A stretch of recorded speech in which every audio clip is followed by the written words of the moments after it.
You're listening to My Grito Podcast Network, celebrating the culture of Chicanos and Latinos one story and voice at a time. Listen to more My Grito Podcast Network shows over at mygrito.net. Connect on social, on Instagram and Facebook at My Grito, the My Grito Podcast Network.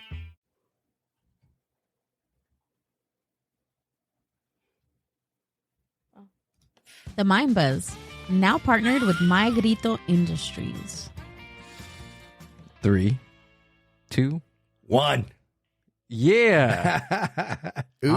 Oscar, what's going on, man? ¿Qué onda, Gil? From My Grito Industries. Welcome back. Thank you, brother. Thank you for having me back. I'm excited to be here with you and Amber. You guys are a lot of fun. So I figured it was so nice, I had to do it twice. Oh, yeah. I always get something wrong when you're on our show. What's that? Going on? Last time I did the ad wrong, and then this time I forgot to put the intro. What's going on, Oscar? I don't know. We got to revisit those contracts. It's not the first time I heard that. It won't be the last either. I'm sure of it. See, that's why we have Oscar here, because we have a new sponsor for My Grito and a sponsor. And maybe you can tell us a little bit about it. Claro que sí. I would love to. As you guys can see, we do have a new sponsor by the name of Firme Mezcal for your viewers to check it out. We highly encourage you guys to give them a follow on Instagram, Firme Mezcal, or check out their website, firmemezcal.com. They're a great company. Right here, what I have is their Espadín Mezcal, which is a great 42% proof mezcal that it's a great entry mezcal for those that have never probably tried it. And from what I understand, I know, Amber, you tried it before. Gil, have you tried mezcal before? I have. Good. Yeah. So for those... I'm familiar with the taste. Good. Yeah. A little bit of smoky, and it just depends on which one you go with. But what I wanted to do for your listeners that maybe have not had the opportunity to get familiar with mezcal, maybe I can kind of walk everybody through, okay, a little backstory about mezcal. I'm going to try my best not to bore you guys, but also on what's the proper way to drink it. Yeah. I'm not an expert, but I'm going to give it my best.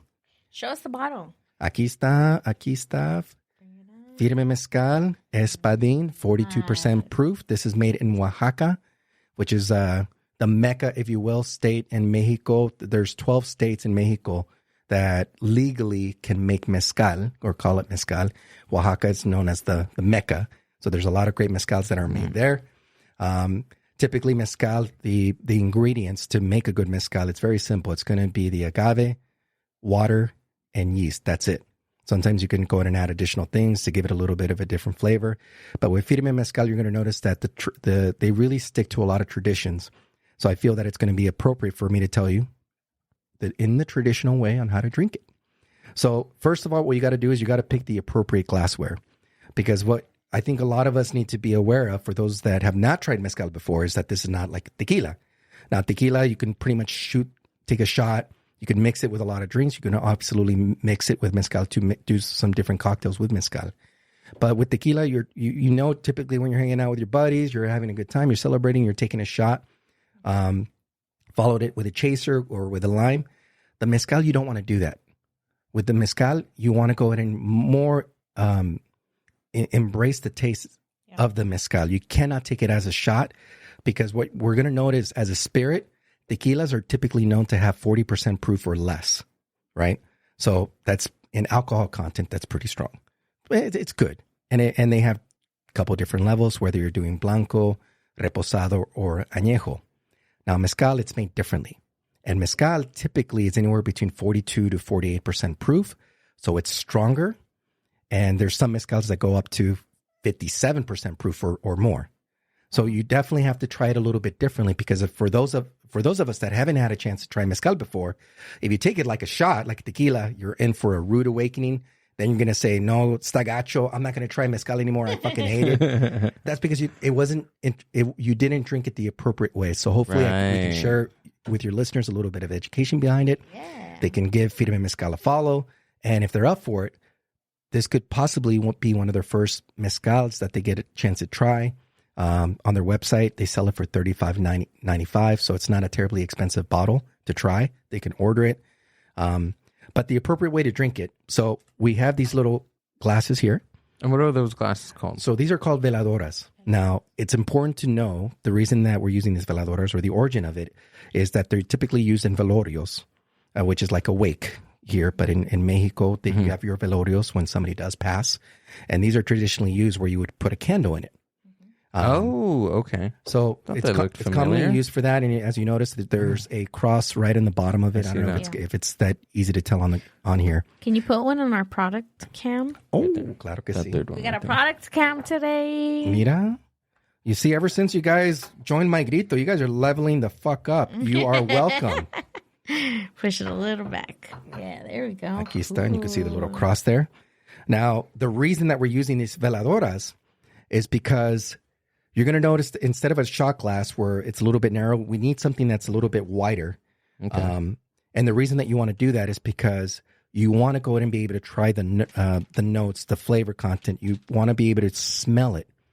And that's going to be an important part of trying the agave for the mezcal for the first time, is that you need the wider glass.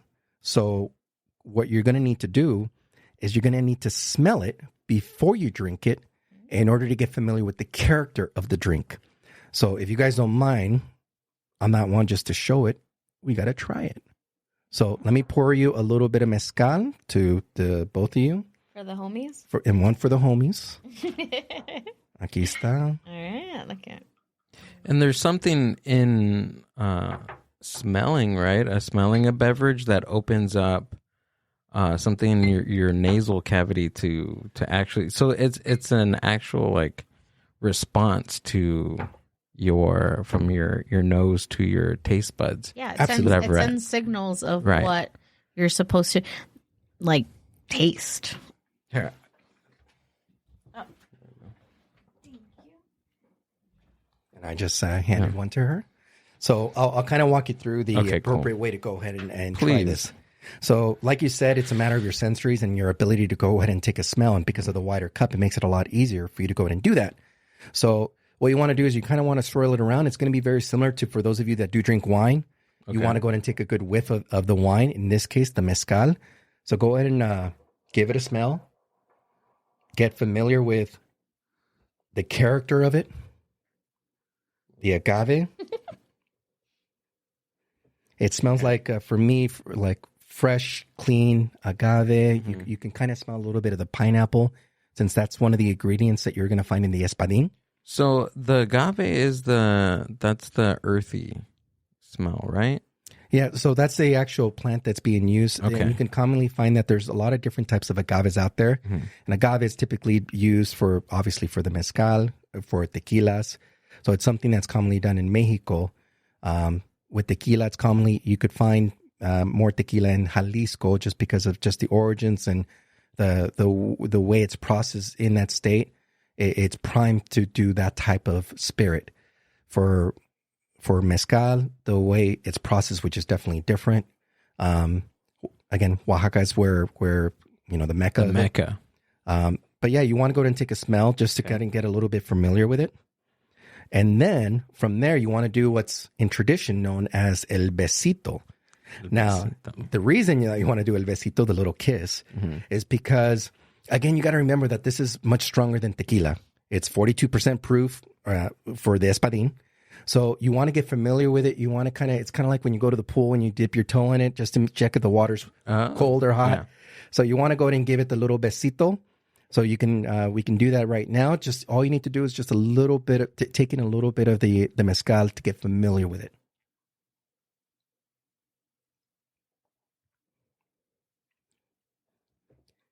As you can tell, and that's delicious, a little besito.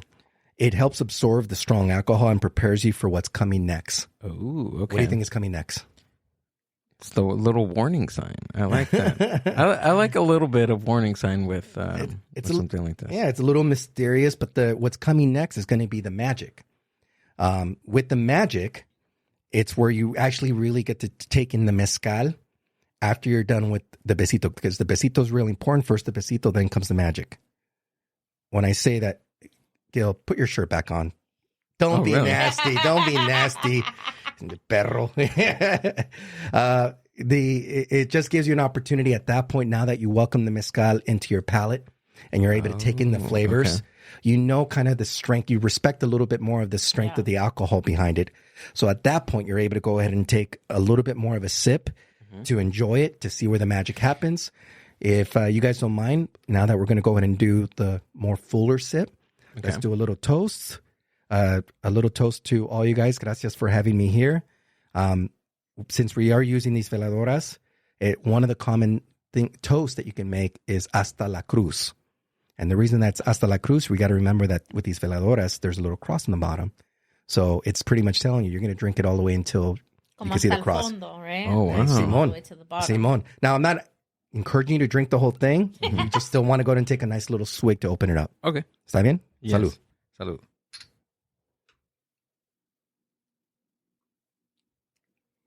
Ay. What do you think? What do you think? That's very tasty.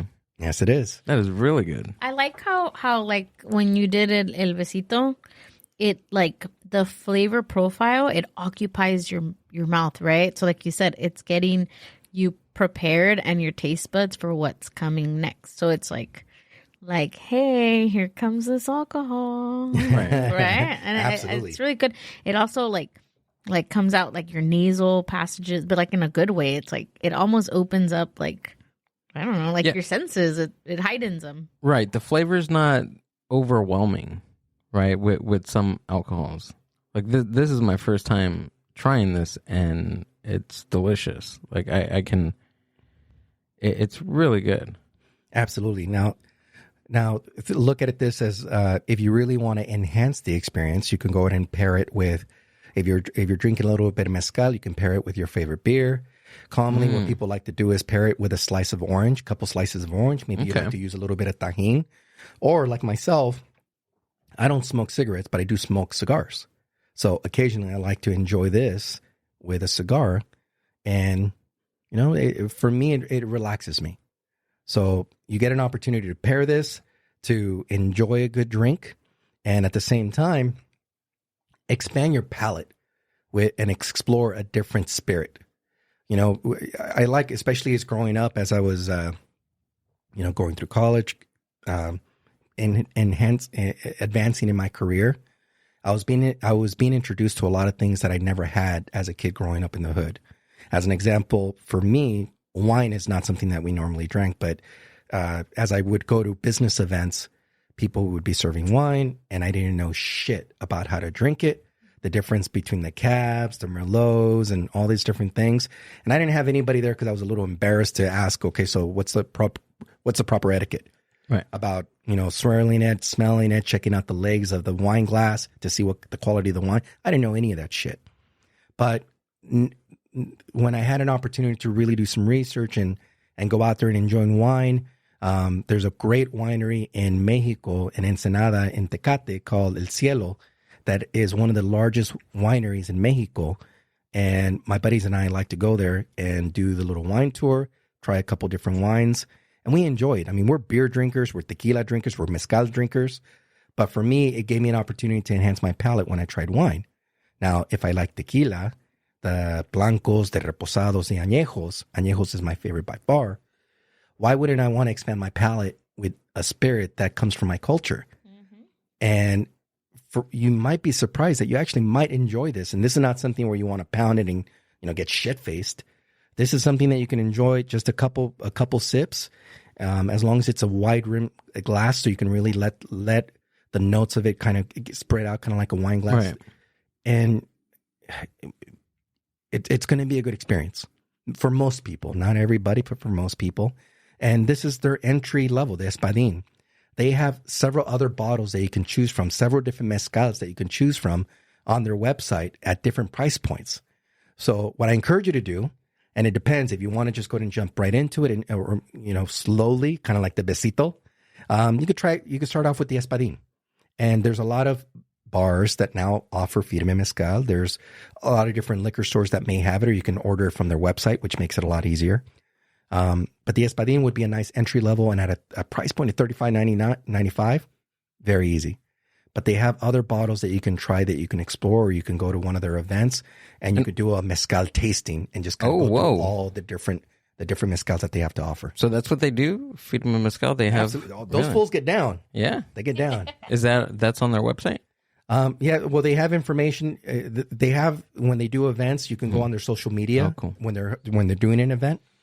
They like to work with a lot of different businesses, especially Raza. It's Firme Mezcal. It's a Chicano brand. Well, there's 4 owners. 2 of them are here in California. The other 2 are in Mexico and Oaxaca. And it's a family distillery. These are traditional mezcal makers that are making this product. So there's a lot of rich history that comes and cariño and amor with this brand. So you can go to their website. You could take a look at different events. You could take a look at the products. They also have merch.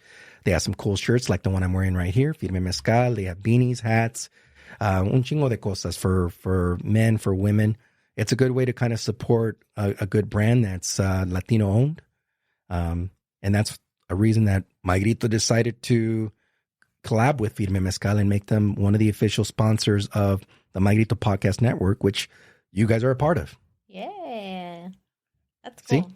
I really like the look of it and kind of the feel, because it is a fusion between Mexican and then still the American life. So it resonates with some of us that are here, that are of Mexican descent but still American, and it's something that you can still feel close to your roots but still stay true to who you are here. So that's absolutely cool. Claro que sí. I like the way you said that, Amber.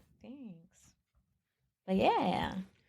They're a sponsor. Check them out, Raza. Check them out. Look at that artwork. That thing is the cool. bag. That's the first thing that I seen, that brown bag. I was like, oh, okay, cool. This is awesome. Yeah, for those of you that are familiar with Rob, the original, you can also follow him on social media. So he was one of the brand ambassadors that went ahead and created some of the art for Firme Mezcal. So as you can see, you got the homeboy right there with the Charlie Brown shirt that has the Firme pose.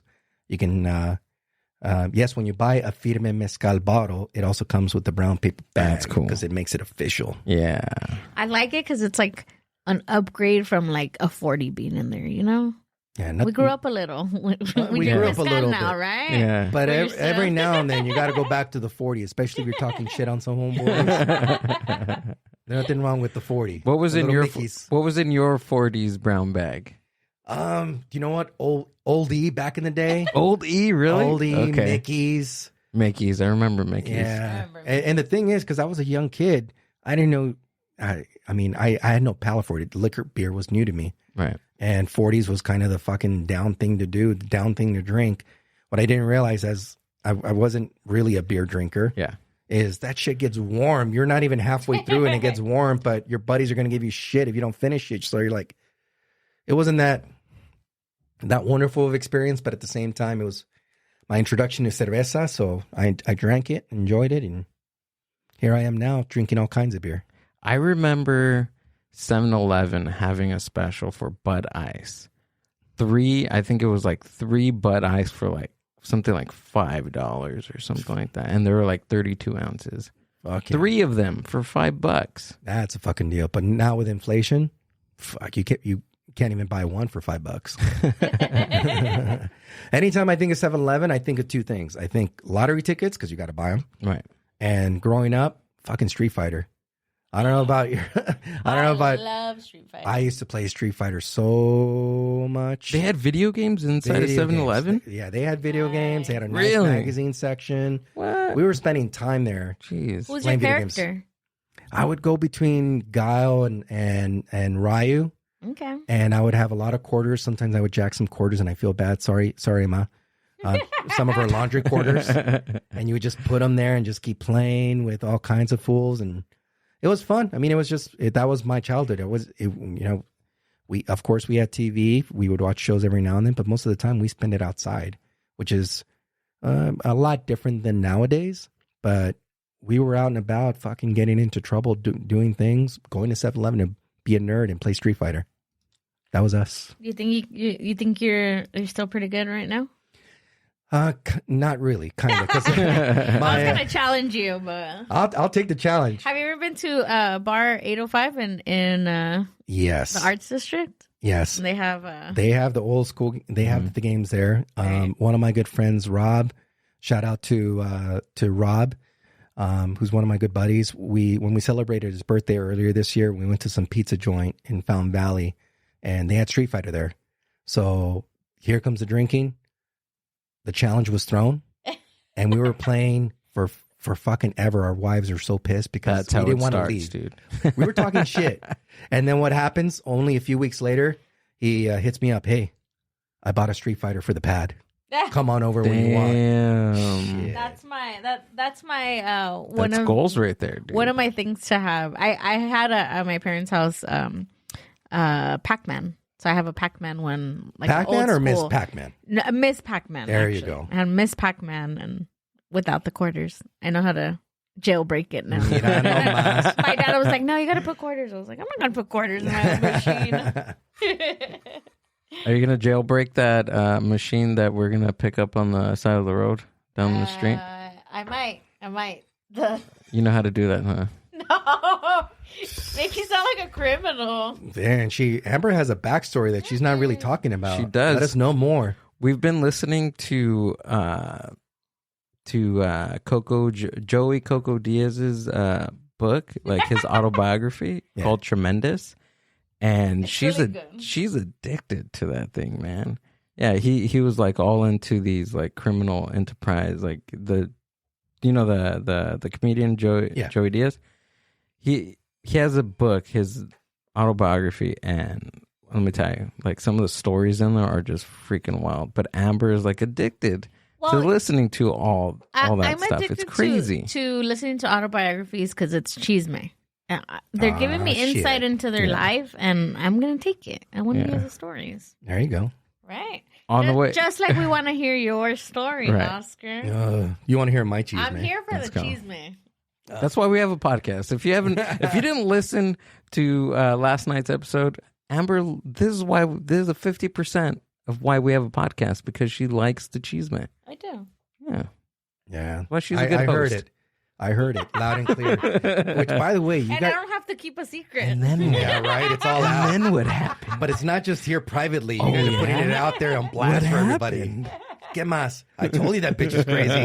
What I tell you was intuitive, not chismosa. Mm-hmm. Get it right. What's the root word of chismosa? Is it intuitive? What is Yeah, it? it is. I think it's Amber. I heard allegedly. But you guys did a good job with Banana Leaf Boy. Real good interview. I really enjoyed a lot of the dialogue that you guys had with him. He was actually one of the artists that My Grito had on our second charity compilation. Oh, really? No way. So Okay. he was down with the cause. He went ahead and helped us out. At that time, our second charity that we were focusing on was called the Esperanza Immigrants' Rights Project, which really helped out a lot of individuals, a lot of immigrants, on understanding what the process is to become a citizen here. Because a lot of times people just don't know, okay, where to go, how to fill out the paperwork. So that's that's one of the things that, out of the several things that the Esperanza Immigrants' Rights Project does, is to really help out people getting appropriately documented. So that way they don't have to worry about other shit, and they can just live a productive life, continue to live a productive life. And you guys did that? Yeah, that was our second charity that meant something to both Rob and I. Wow. So, and artists like Banana Leaf Boy that volunteer their art, their music, for us to use it so that way listeners can go ahead and have this incredible charity compilation from all these talented artists and go to Bandcamp and go and invest whatever they want. And 100% of those proceeds went to that charity. So we've had 5 so far. And, when I saw him that he was a guest, I was very happy. That had nothing to do with My Grito setting that up. He has a great background story. Even him coming down as an immigrant and the struggles that he went through, I think it was something that a lot of people can relate to. So for your listeners that did not get a chance to check out that episode, yesterday's episode, they definitely should do that. You guys did a fantastic job with him. Thank you. Thanks. Appreciate that. I didn't. Yeah, I didn't know that he did that and worked with you guys on one of those compilations. You guys have 5 now? 5. Yeah. Yeah. You guys push those out what, yearly, like every so quarter or something? My Grito's coming up on our 3-year anniversary. We've done 5. 3 years only? 3 years. Really? I Yeah. feel like you've been around for a long time. It feels like it sometimes. You've accomplished a lot in those 3 years. I'll tell you that right now. I appreciate that, Gil. It wasn't easy. It's especially when it's a passion project, but something that we really wanted to succeed. And like I mentioned on our interview last week with you guys, Rob and I, we have our families, we have our full-time jobs. So it's hard to really juggle everything, to balance everything, to prioritize everything that's on our plate.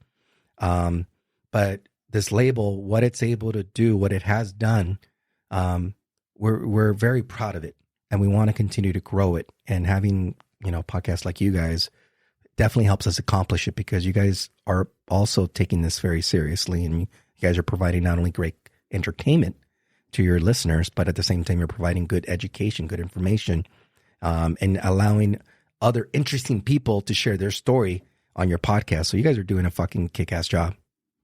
Thank you, dude. Mm-hmm. Who's interviewing you? Who's?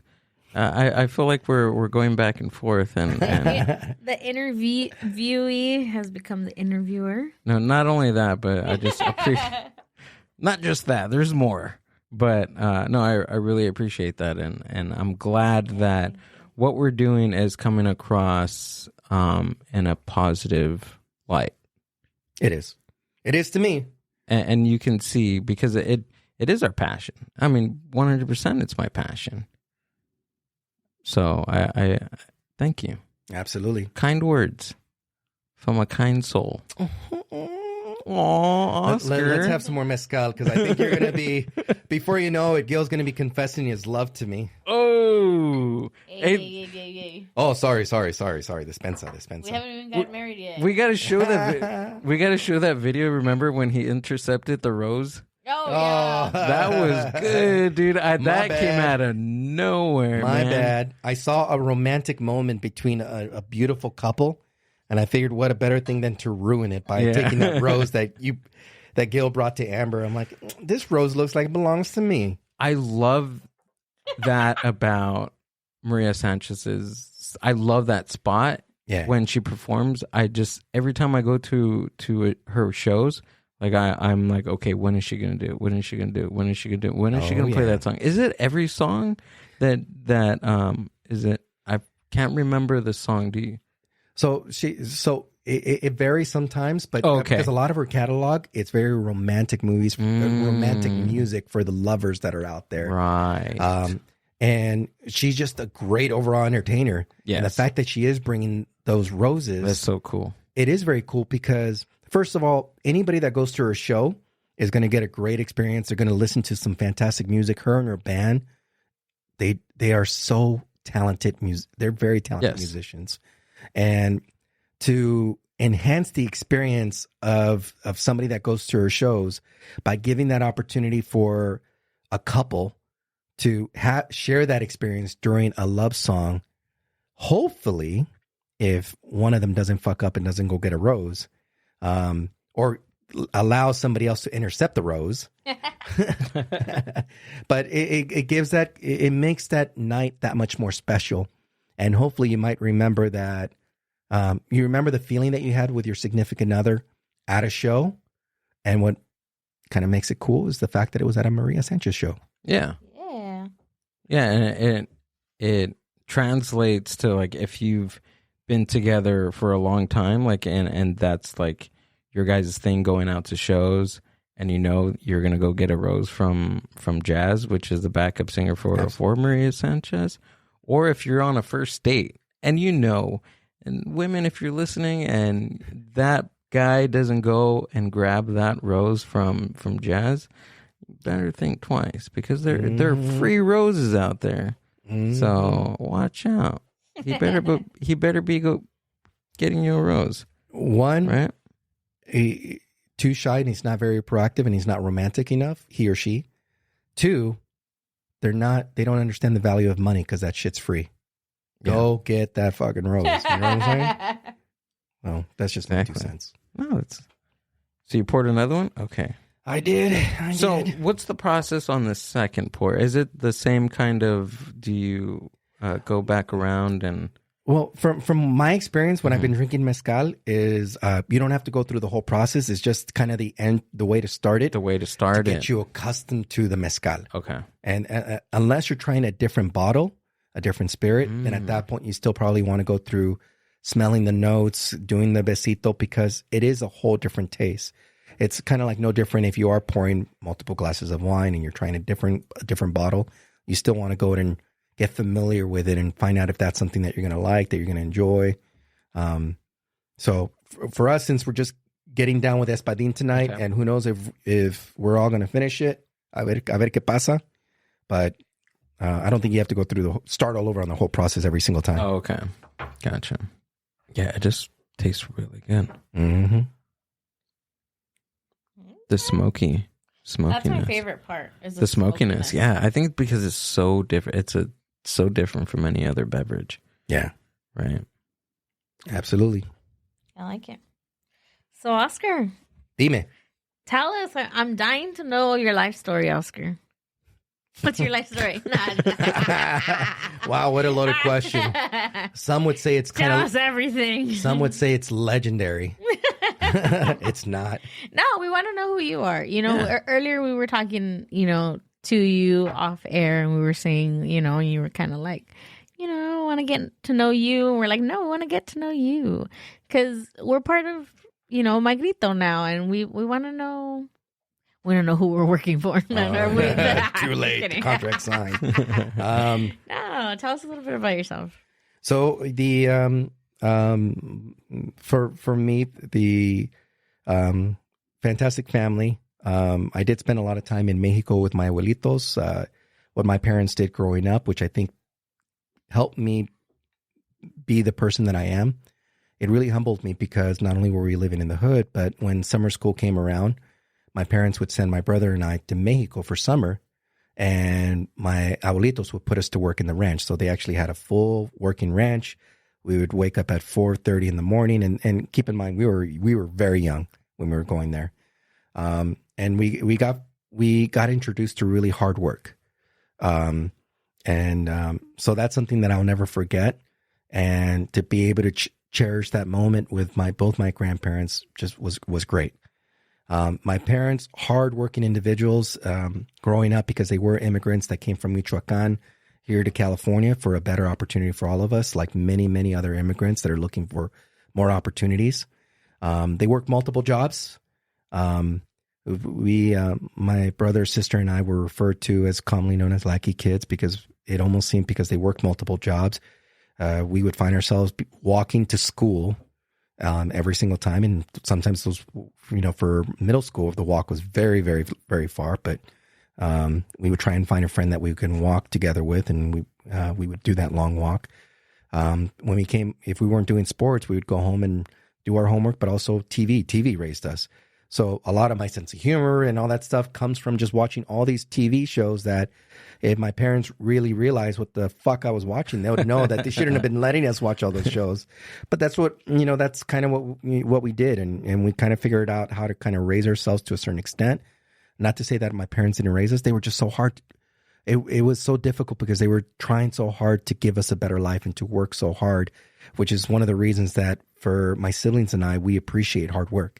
And we want to continue to do that hard work because we know what they sacrifice to give us better opportunities for us to have food on the table, to be able to go to school, to be able to go to college, and to now be able to provide to our families was because a lot of the things that my parents and my grandparents has taught us. I've made a shitload of mistakes along the way. Just like most people, some mistakes were bigger than others. I've never been to prison. I've been pulled over plenty of times. I've been harassed by police. I'm not saying here, kind of like the interview yesterday with Panalipo, that I hate police. That's not my experience.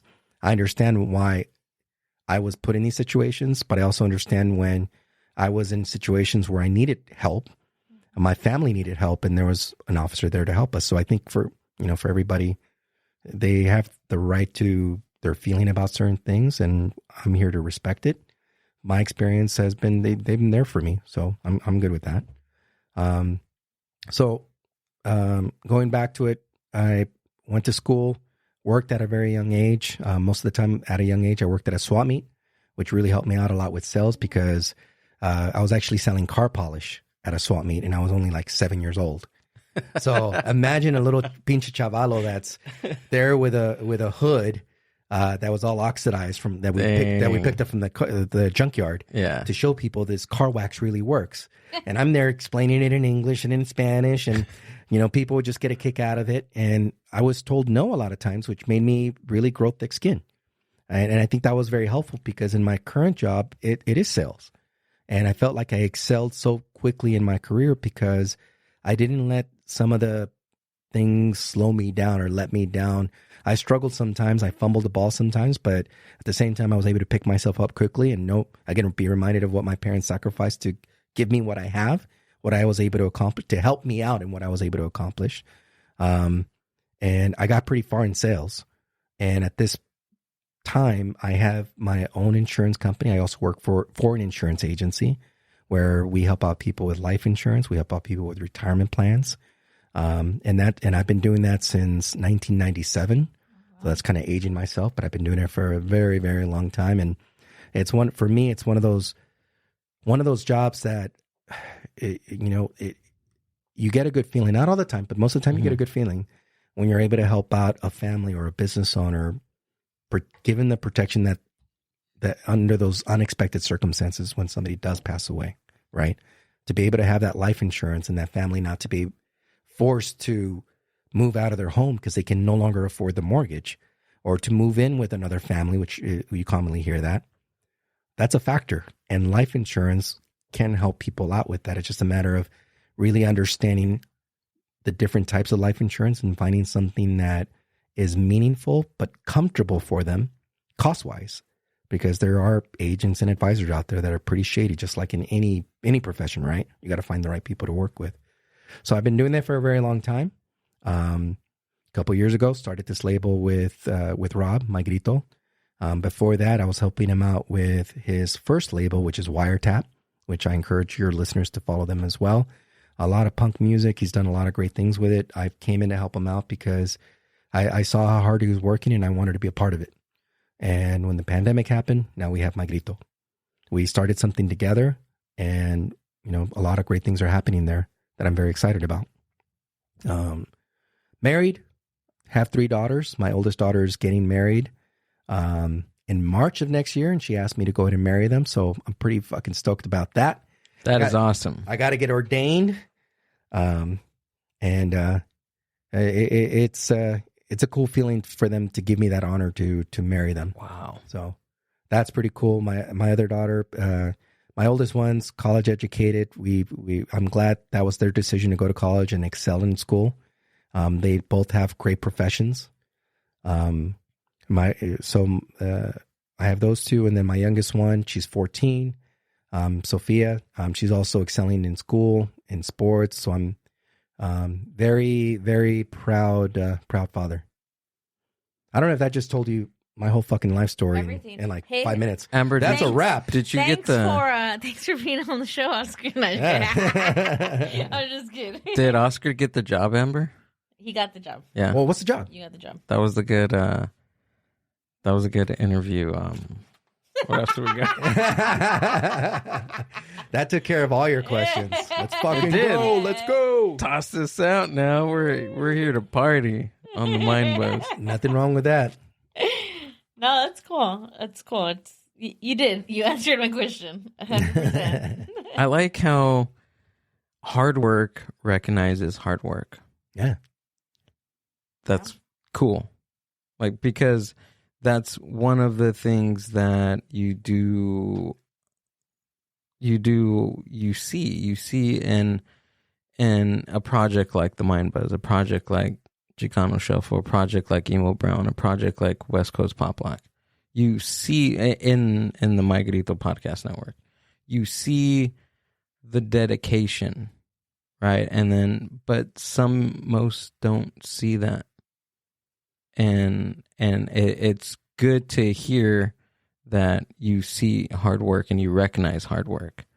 And that's who you want to surround yourself with, hardworking people. Absolutely. And it's not always the easiest thing. I think the the hard work that for myself was kind of easy to spot early on because I did start working at such a young age. Right. But to really understand and appreciate a person's character took time.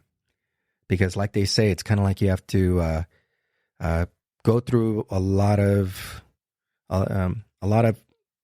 bad experiences to really understand a good person, a good quality person. Right. On the flip side, sometimes it's hard when you've been environment, right? Like if there has been an environment like that's just been horrible your whole life, right? And maybe you don't know how to recognize anything good.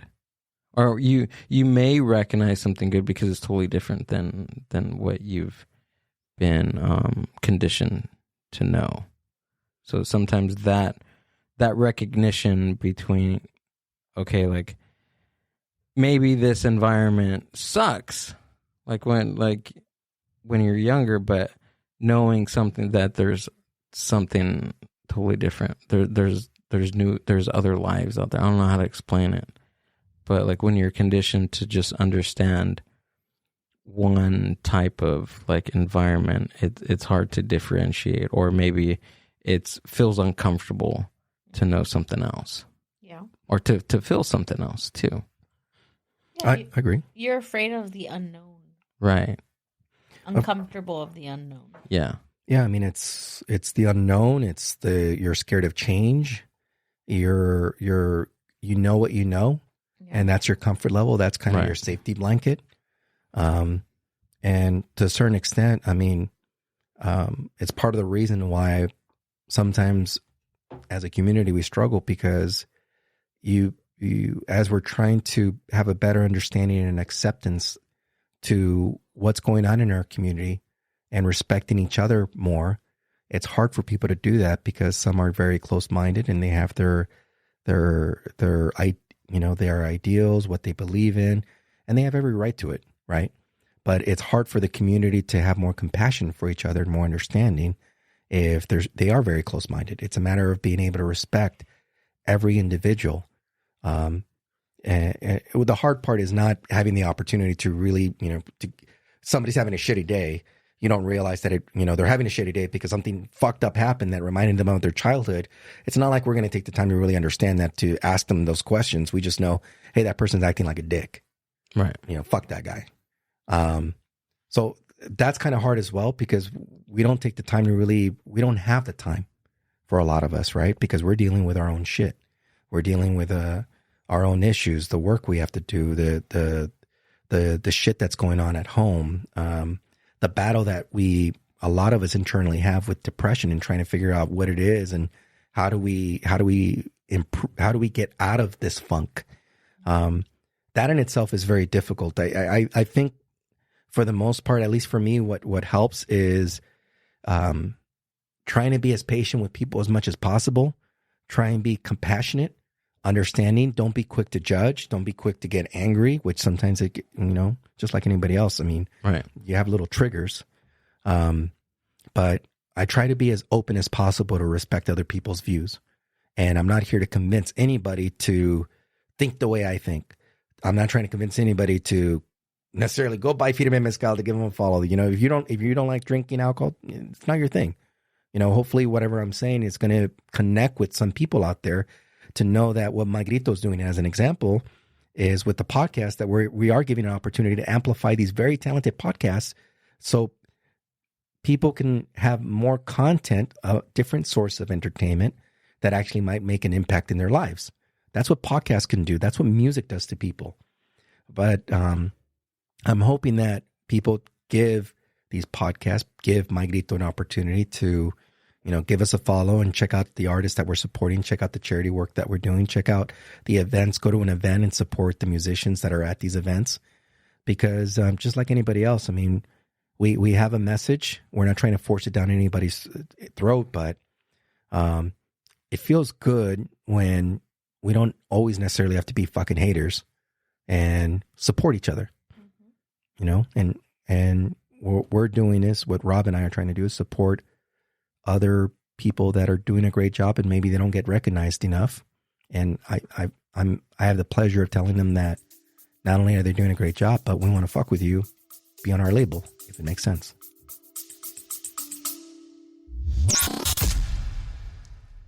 The Mindbuzz is powered by Mindbuzz Media. Mindbuzz Media is an on-site video and audio podcast production company. Have you ever thought about starting your own video and audio podcast? Or do you have an existing podcast that you want to take to the next level? Mindbuzz Media brings a professional podcast studio to you. Visit mindbuzz.org for more. That's exactly how he wrote the email, ladies and gentlemen. Word for word. We will fuck with you till the cows come home. That's Gil. why we said yes. I was like, you know what? That Oscar, he has a way with words. He don't fuck around. So through all that understanding of human nature and communication, did you learn that like throughout your many years of sales and selling something so personal like insurance? Did you learn that along the way? Good question. I think the career that I chose helped me develop, or kind of help me out in the way that I think, the way that I process information, Right. because I'm seeing these experiences. I'm having these experiences in life with people that, more than anything, when they pass away, what happens? Right. Financially to the family. We know that emotionally they're going to be distraught. Dude, because you think about it and that's an uncomfortable conversation. And having these conversations with could be strangers, or would be strangers when you talk to them about something so sensitive like this. It's not easy at all. Right. But to answer your question, it does kind of help mold the person that I am based on those experiences. I'll give you 2 examples, and hopefully it's not too overly salesy, but just things that I've done in my career that have helped out a lot of individuals. I'll give you one example. A lot of us had debt, especially with what's happened with COVID, people losing jobs, debt or inflation. Take a look at how much shit costs nowadays, right? And we get a little too comfortable sometimes with the credit card, or sometimes it's not a matter of getting comfortable. It's our only option at the time in order to put food on the table. And debt gets out of control. Or we wanted to own property, so we buy real estate, we buy a home, and that's a very heavy load. And the number one cause of divorce in the U.S. has to do with finances. Not just, infidelity, but also finances. And when I say finances, I'm talking about debt in general. So what we do in our company that I think is, again, it's a little salesy, but fuck it, I have the platform, so I'm going to do it. We show people how we can get them out of debt in 9 years or less without increasing their budget, their monthly budget, and including their mortgage. We will get rid of it guaranteed in 9 years or less without any additional expenses.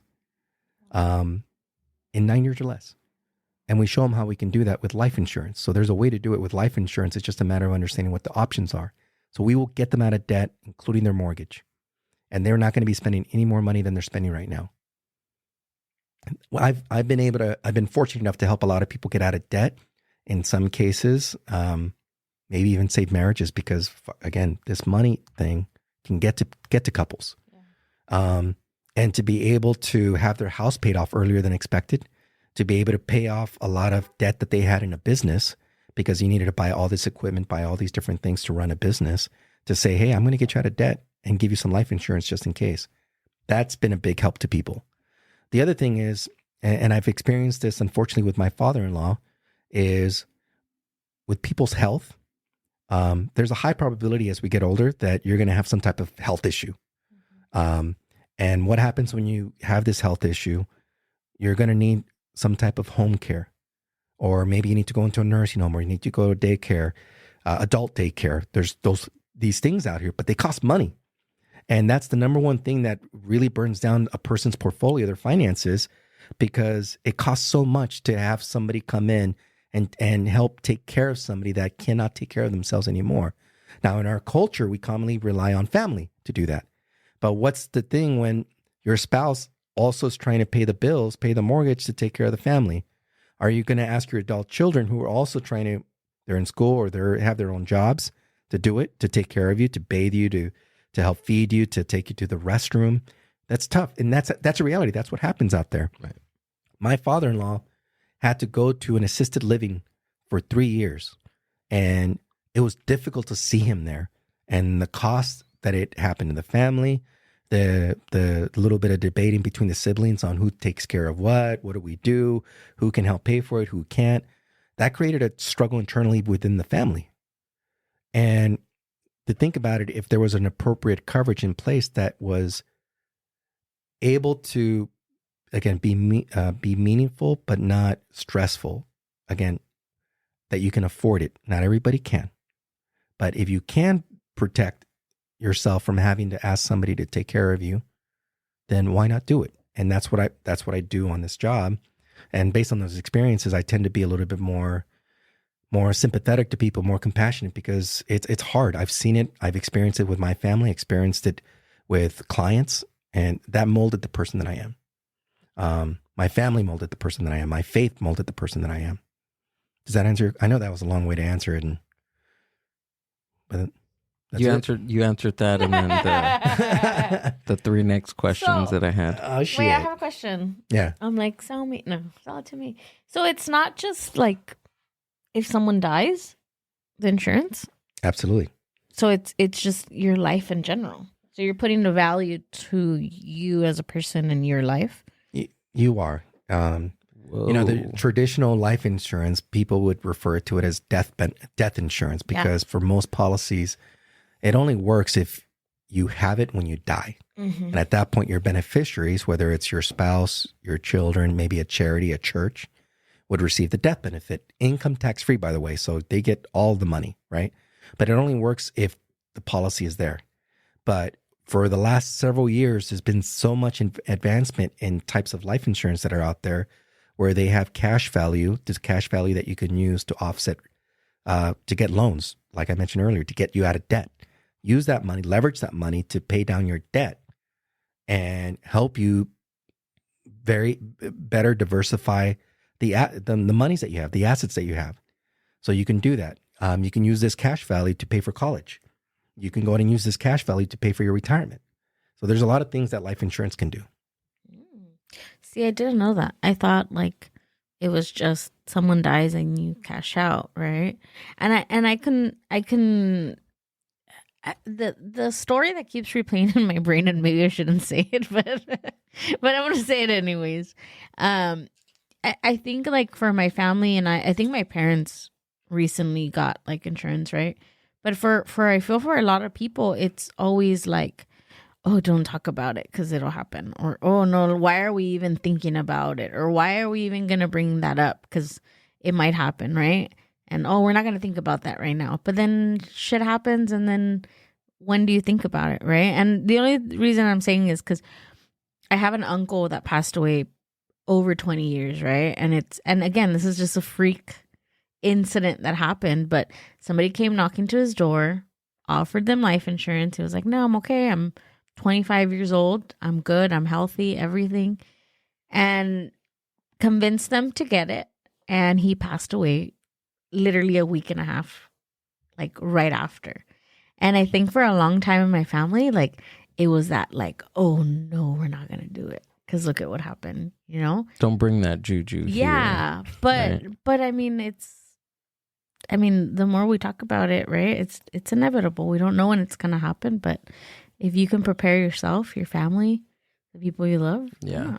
And what I like to think, or I've said it a few times here on the podcast, is that sometimes the most, like the better the things in life, the most uncomfortable you are, what am I trying to say here? So I used to follow this like guru type of self-development guy, right, on YouTube. And there was a moment in my life where I was going through this like weird spiritual, weird change in my mentality and how I viewed people, how I viewed myself, how I viewed the world. Really trying to change my mind and positive thinking and using affirmations. And one of his affirmations that really stuck with me was the key to acing life is always, and I'm going to butcher this, I won't quote it word for word, but the meaning from what he said about that information is always lean into uncomfortable. And always lean, like the key to acing life is to always lean into uncomfortability. And I feel that if you do, like even right, Amber, like from what your family is saying is they didn't want to talk about it because it was uncomfortable. It was uncomfortable, yeah. It was unknown. It was foreign. It was, let's not talk about it. A lot of things in this life are uncomfortable. Like the huge things in life are very uncomfortable to talk about. Death, even sex. Sex is very uncomfortable to talk about, right? Not for me. I know. After mezcal, sex Salud. is the easiest thing for you to talk about. No, but like just, I guess in general, like when you're talking about the birds and the bees, Yeah. right? Like Yeah. it I wish somebody would have talked to me about that. Like again, like I learned from experiences and unconventional ways. I think if the adults would have been feeling a little bit uncomfortable about having some certain conversations with me, then it would have been a lot nicer. Yeah. Let's just say that. I bet. And you're absolutely right, because I think there's a lot of topics that are very taboo. Mm-hmm. There's a lot of things that even us. Taboo, yes, exactly. Yeah, Right. I mean, even us that, for me being first generation, there's things that my parents never talked to me about. And if I don't research it, if I don't read about it, if I don't go to YouTube, if I don't go somewhere to find out, how can I talk to my daughters about this? Mm-hmm. And whatever I research, and I can go deep into something or whatever that topic is, that still doesn't guarantee me that I'm going to say the right shit. Absolutely. You know, it depends on the mood that they're in. Yes. Based on how they're processing the information that I'm giving them. 100%. And maybe for some people, you want to be able to give that mentorship to somebody, but you don't know how they're going to receive that information. And then you're going to be thinking, well, fuck, why did I even waste my time?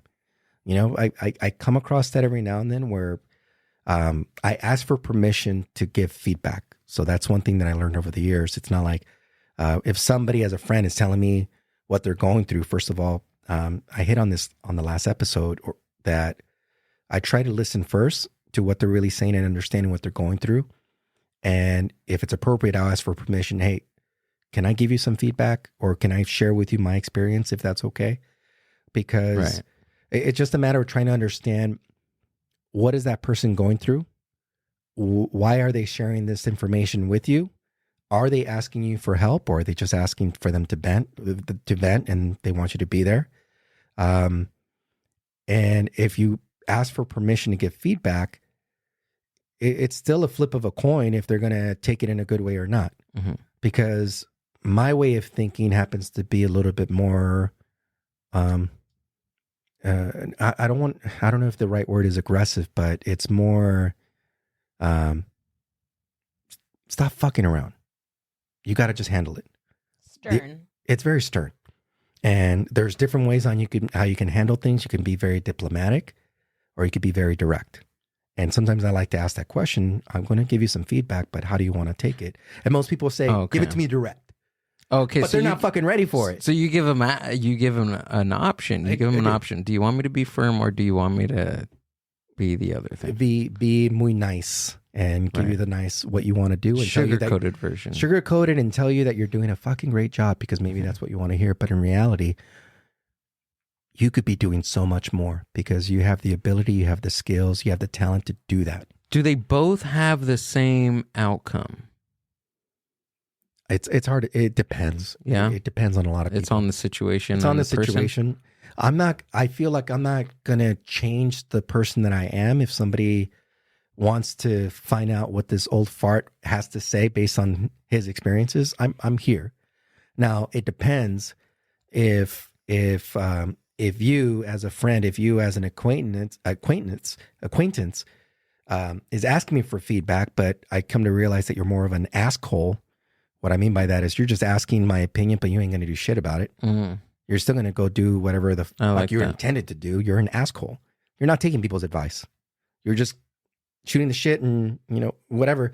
If I feel like it's going in one ear out the other, my advice is going to be a lot shorter to you, but I'm here to help because there's been mentors that have helped me throughout my life and have given me good advice in life, giving me good advice at work, giving me good advice about marriage, giving me good advice as being a father, giving me advice on being an entrepreneur. Right. I take those experiences, I take that advice and I reciprocate it with somebody else if they ask me for it. Right. So, a ver. And you have to be open to that. Right? Like you have to be open to learning something new, because if you're not open to receiving new information, then it's just going to be like they're not ready to receive. Right. They're not ready to receive. Yeah. And I mean, it is what it is. We're all trying to do our best. We all have struggles. We all have challenges. We all go through the things that we go through, and nobody knows everything that you're going through. And hopefully if you're one of those individuals, you're seeking out help from either a friend, or if you have insurance through your work and you can get therapy, because therapy is expensive and it's not available to everybody, but there are programs out there that will provide it for free. Seek out other help. I lost 2 sisters. My last sister was to cancer, and she was only 28 years old when she passed. Wow. I did not know how to cope with that. And I went through a lot of trouble, and that was when shortly after my youngest daughter was born. And here I am trying to be a provider, trying to be a father, trying to help out my wife with my youngest. But I was struggling with this. And that was my first introduction to therapy. And therapy helped me out so much in how to have a better understanding of what's going on, how to receive the message, how to better decode it, and understand I'm only able to control what I'm able to control, which most of the time it's me and how I feel, and how to react to certain things and how to be more patient. That's what therapy has helped me out with. And, telling you the God honest truth, I'm still in therapy. I haven't been in therapy consistently, but I recently went back to it because unfortunately my mother was diagnosed with cancer not too long ago, and I struggled with it. I struggled with it because, this is things that people go through and things that some of us unfortunately have to experience, whether it's us that have it or a family member that has it, and it's hard. So I had to go through it. So I went back to therapy. I sought for help. My insurance covered it, which was a big help, because for me to pay for it out of pocket would have been tough. And I got to tell you, the last session was the biggest help for me, because there's things that are going on at my work that are very overwhelming that I need to take care of. There's things that are going on at home. There's things that are going on with, I'm also a coach, a softball coach. I coach my daughter's softball travel team. I'm one of the coaches, and there's struggles that we're having as a team. Then there's the label and how much I care about the label. And then we have a new sponsor, Firme Mezcal, and I want it to go very well. And then I'm trying to get a designation for work, for my insurance job, for me to be able to provide better support to my clients. So it's a state exam that I needed to go through. It was all this stress that was going on at the same time, and I was struggling like a motherfucker. I'm trying to think, how can I get past this? How can I be productive?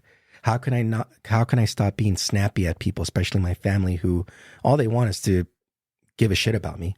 Mm-hmm. Right. And so I went back to therapy recently, and my therapist helped me out so fucking much because her advice was and maybe this would be helpful to some people, maybe not, but if you're out there struggling with a lot of things that are on your plate, the simplest things, right? But I didn't think about it at the time because I was just fucking knee deep and out there way deep in the ocean trying to find a life raft of some sort. She gave me that life raft by telling me, tell me the things that are going on right now that are stressing you out the most. Now, let's go ahead and start prioritizing these. What's the most important one to you? What's the next one? What's the next one? What's the next one? Now, tell me, how are you spending your time between this list from 1 on down? And I noticed that my time was way out of whack. I was spending more time on the shit that didn't matter versus my number 1 and 2 on my list. And one of them was my family. So I was telling myself, if that's what really means means something to me, why am I not giving it the time and the effort and the love that it needs? If I lose that, it would destroy me as a man, right? Emotionally, I'd just be a wreck. But I'm being very careless with this item because I feel like it's not going anywhere. But I'm hearing on the side, my daughter, even though I coach her team, she wants to have these conversations with me. She wants to go to the swap meet with me, which it's a fun little father-daughter thing that we do. My wife wants to spend time with me, but I'm out there struggling with all of those, focusing on other things that are not her. And if I was to lose her, it would destroy me as a husband or, as a man in general. So my therapist helped me realign all my shit on what's most important, reshift my time on each individual thing. And this session took place last week. I got to tell you, over the weekend, I was at peace.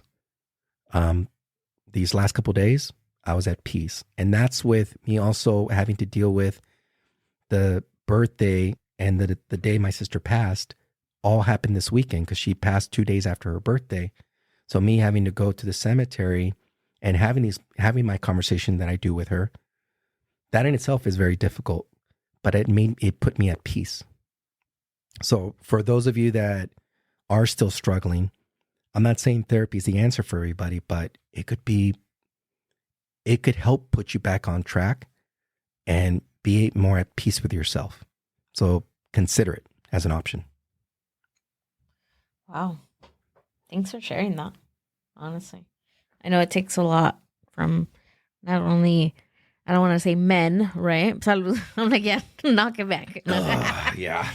But just as a person, I mean, we were talking earlier off air how we don't really talk about, struggles, and I think that's something that I've, we like Gil and I know each other's life stories and what we struggled with, and we keep it between ourselves, but it sometimes maybe talking about it and having someone hear it, it can be a big help, it can be a big push that maybe, somebody needs. And this is why we're here. And this is why we have the platform, right? To inspire and to help and create community within our listeners. So thanks. Honestly, thank you for sharing that. Yeah, thanks for sharing that. Yeah, absolutely. It's not easy.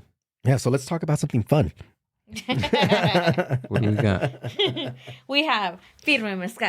Yeah. I like that transition, huh?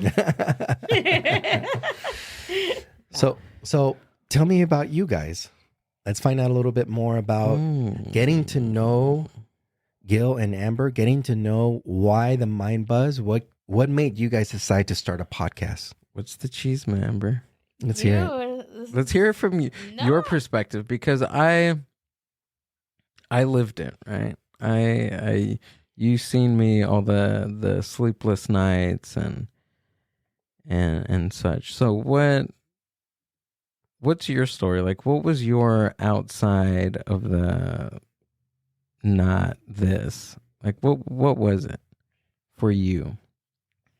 Like when I remember the times when we would be at your family's house, your dad would be cooking on the front lawn and the kids would be over, and I tell you, I gotta go. I gotta go. I have a podcast tonight. I hated it. Yeah? I did. I'm not gonna lie. Why did you hate it? Because I felt like we already didn't because we didn't always live together, so we lived separate. We lived, I mean, it's about a 45 to an hour commute. I wish it was 45. With no traffic. So we didn't have that accessibility of seeing each other daily. So I saw him maybe twice a week, and if that. Sometimes it was just like once a week. So if I wasn't busy at the 9 to 5, and I mean back then it wasn't even a 9 to 5. It was like a 9 to 9 type of thing. Yeah. So I felt like here he is coming to spend time with us, and then he has to go. Yeah. And I didn't necessarily understand, right? Because I was just like, it's just a podcast. Like, it's your hobby. Like, it's just, But as time progressed and as I seen it evolve and I seen how much he enjoyed it. I mean, I bought one of your first microphones, right? She did. Christmas? Yeah, so I bought him one of the first microphones. She bought me one of the first microphones, the first one that she seen on Amazon. I didn't know. I was trying to buy you something that I didn't know. It's the thought that counts. Exactly. Right. No, I have high ratings too. Hey, okay, I understood that. I understood that back then. And I was like, "Oh, wow, this is cool." And it sat in the box for 6 months, right?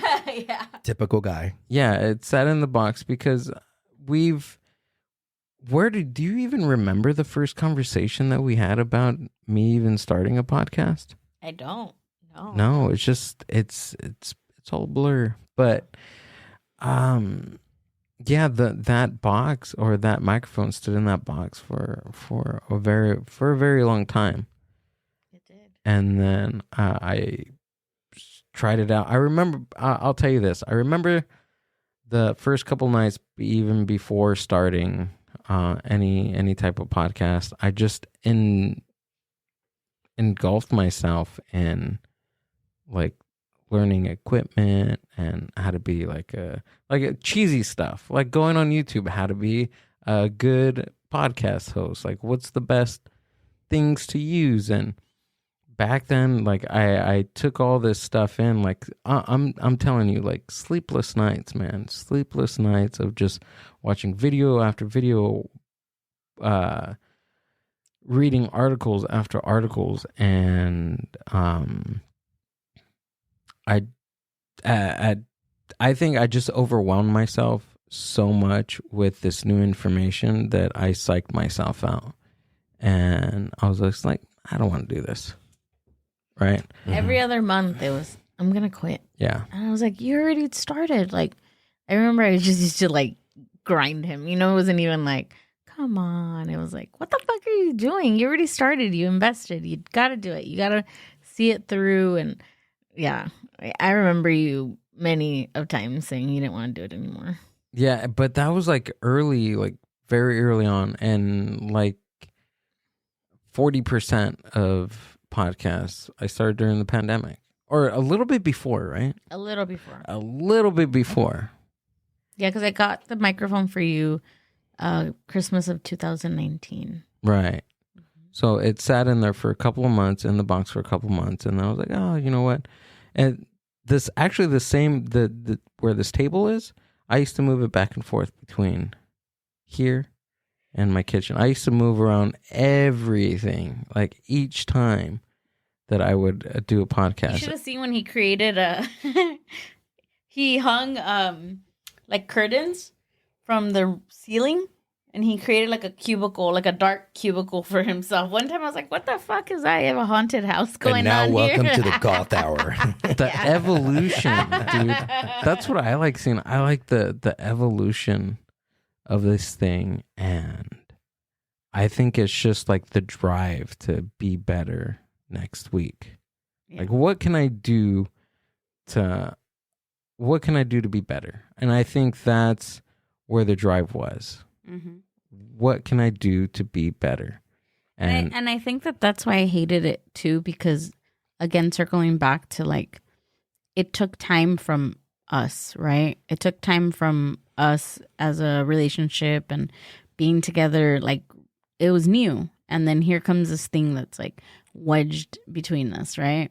And then when he asked me for help, because for a long time I was like, no, this is your thing. This is what you're going to do. And, you know, I'm already your girlfriend. I'm already in your space. I talk to you daily. Like, we FaceTime. Like, I'm going to let you have your space. But when he asked me to help, I was like, how can I say no? Beautiful.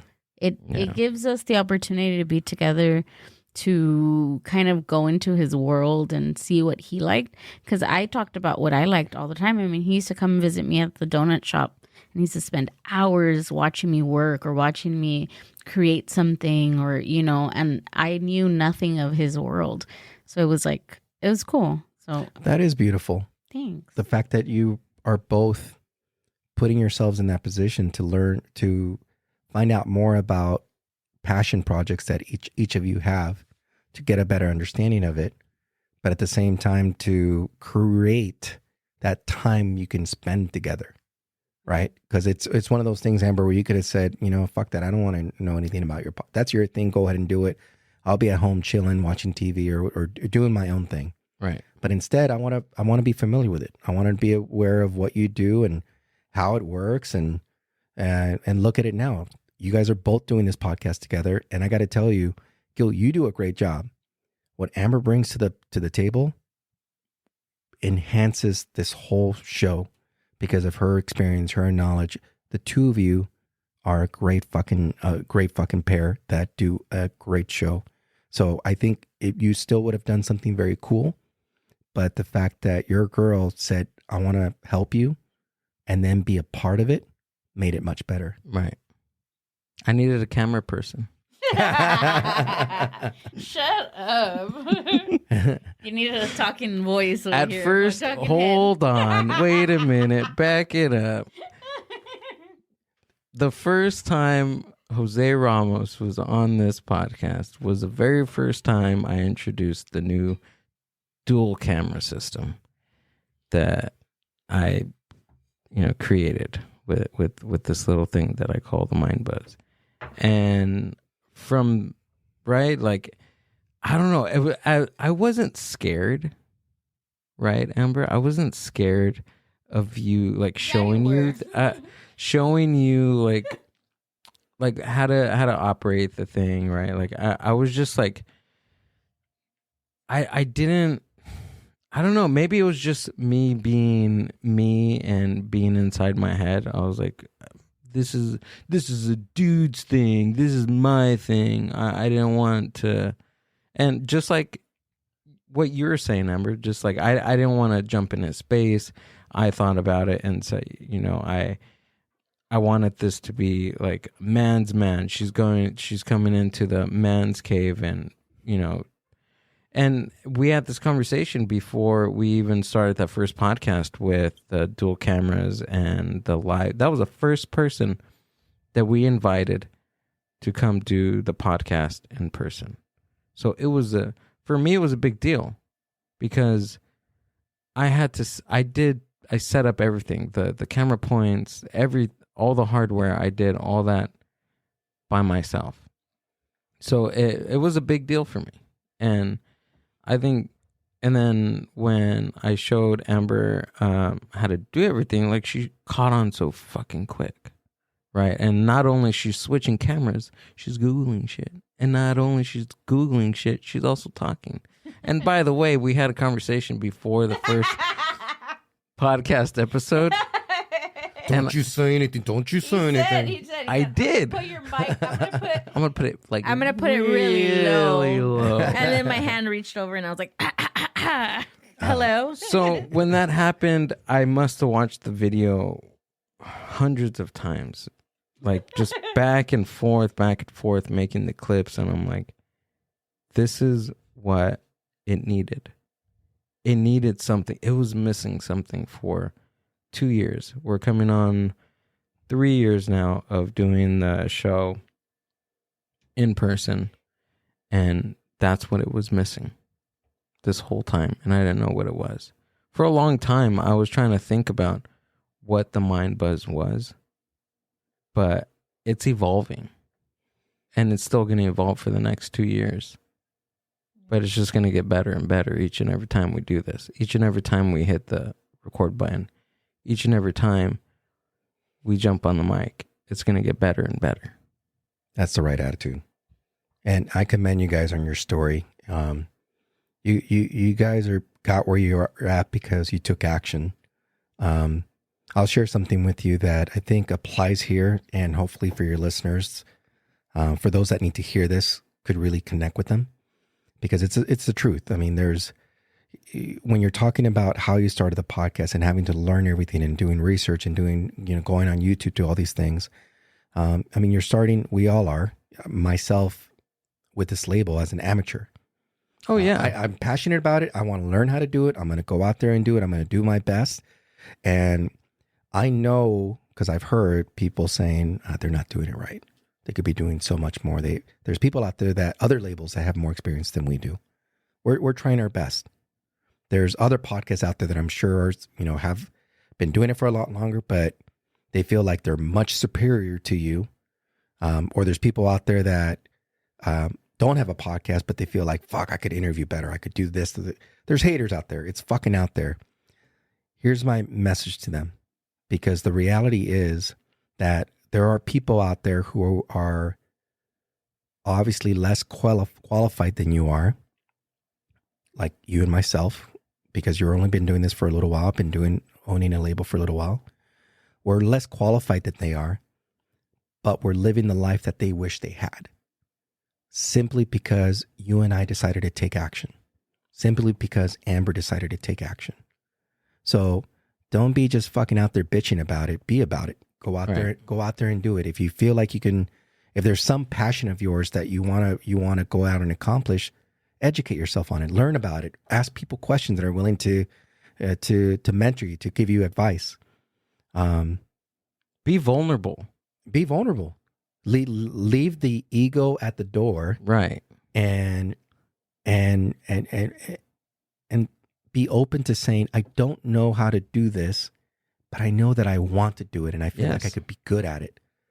Can you help me? Yeah.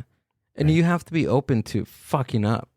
Oh, yeah. 1 billion times before getting one thing right.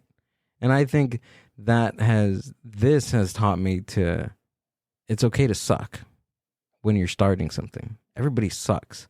No one picks up something and is good right away. I mean, there could be some prodigies out there that happens.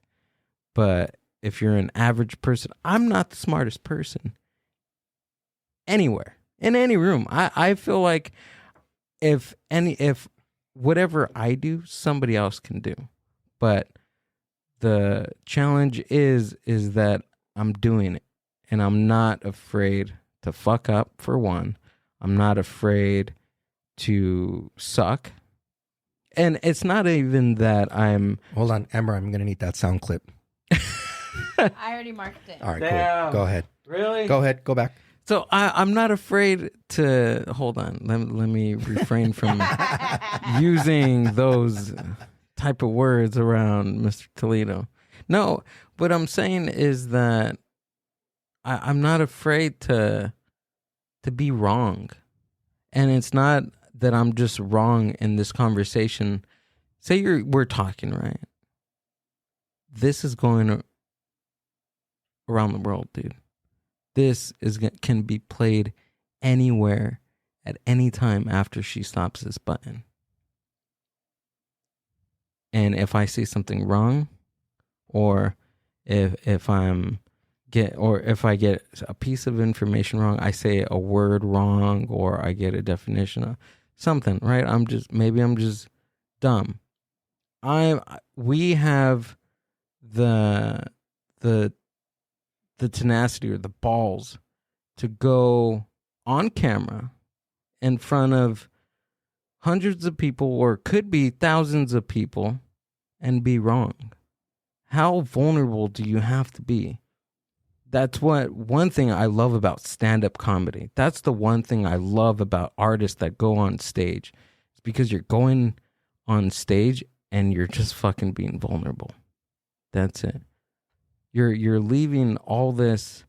You're giving the crowd so much, and you're giving the crowd like a shell of yourself. I don't know how to explain it. You're going up there and you're You're being vulnerable. You're letting loose. You're letting them see something, right? That you have in your mind. And that, I think that's a hard thing to do. It's a hard thing to do, to talk in a mic. It's a hard, and maybe some people think, oh, I could do that, right? But it's hard. It's scary. It's weird going, like, how freaking psycho is it? Right? That's the theme of this week, is how weird is a podcast? How weird is a video podcast? Two people talking and people are recording it. Amber's recording it right now. It's being recorded right now and being played again for you listeners and for you people on YouTube.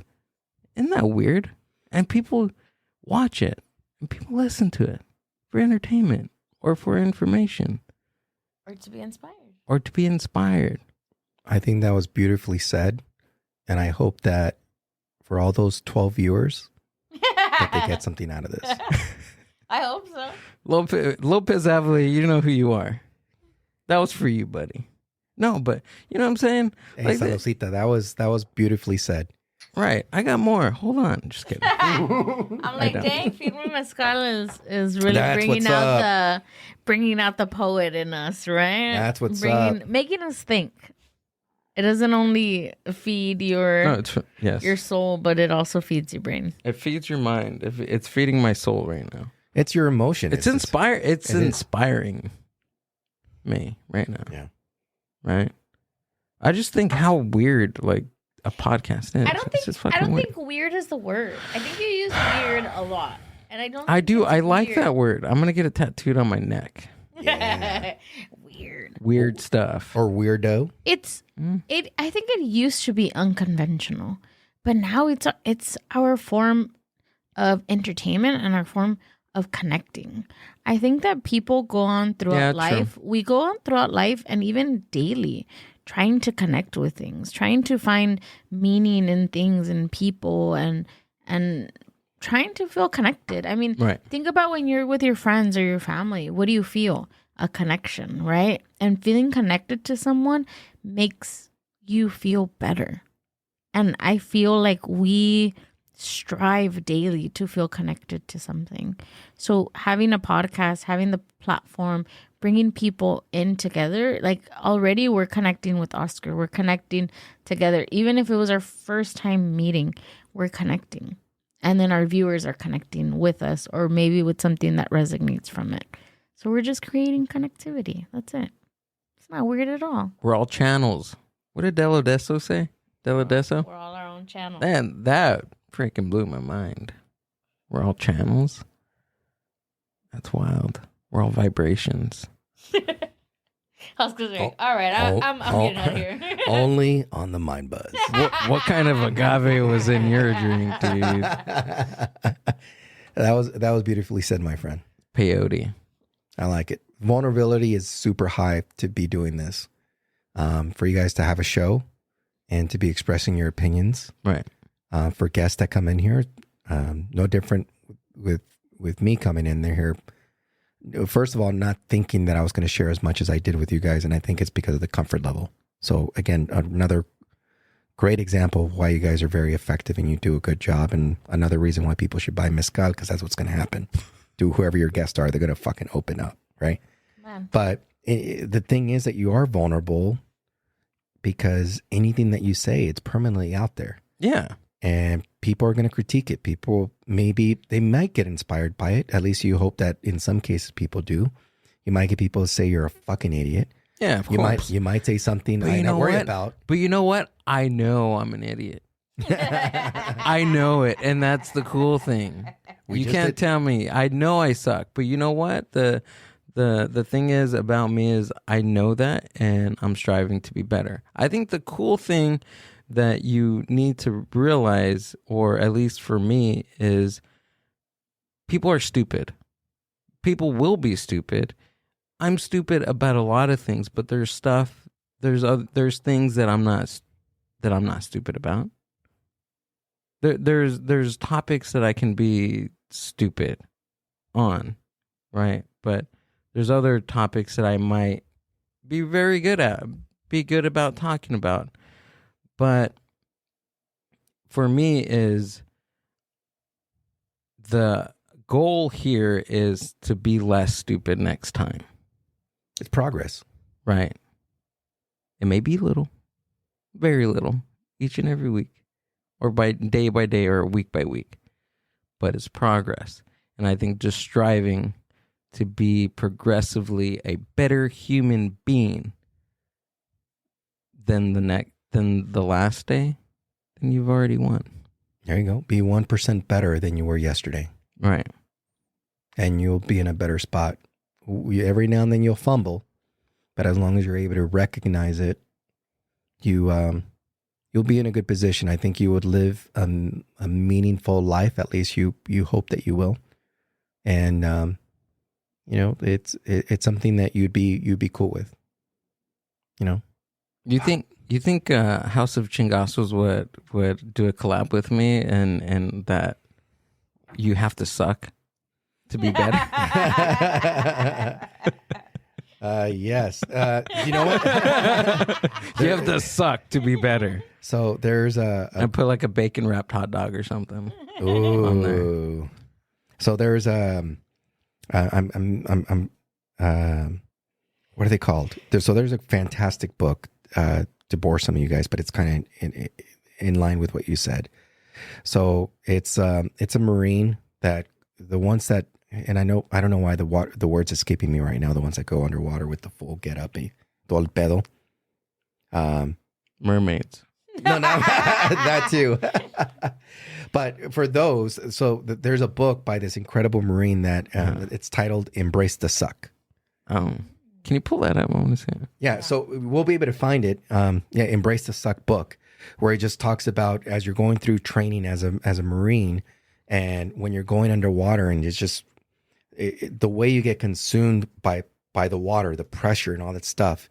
The more that you struggle, the more that you're gonna have a hard time with finding your balance. Oh, Navy SEAL. There we go. Is that it? There we go. Brent Gleason. That's it. Oh, forwarded by David Goggins. Embrace the Suck. A good book that I would recommend. I'm one to read quite a bit. I take what I can from each book, and I know this one made an impact for me especially when it comes to when things do get pretty stressed out and you get a lot of pressure put on you.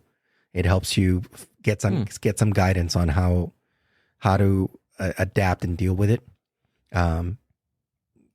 So maybe let it be a book that helps you out. Let it be, like I mentioned earlier, therapy. Let it be music, whatever it is. Because again, a lot of us have a lot of fucking noise going on in our heads and a lot of struggles that we deal with.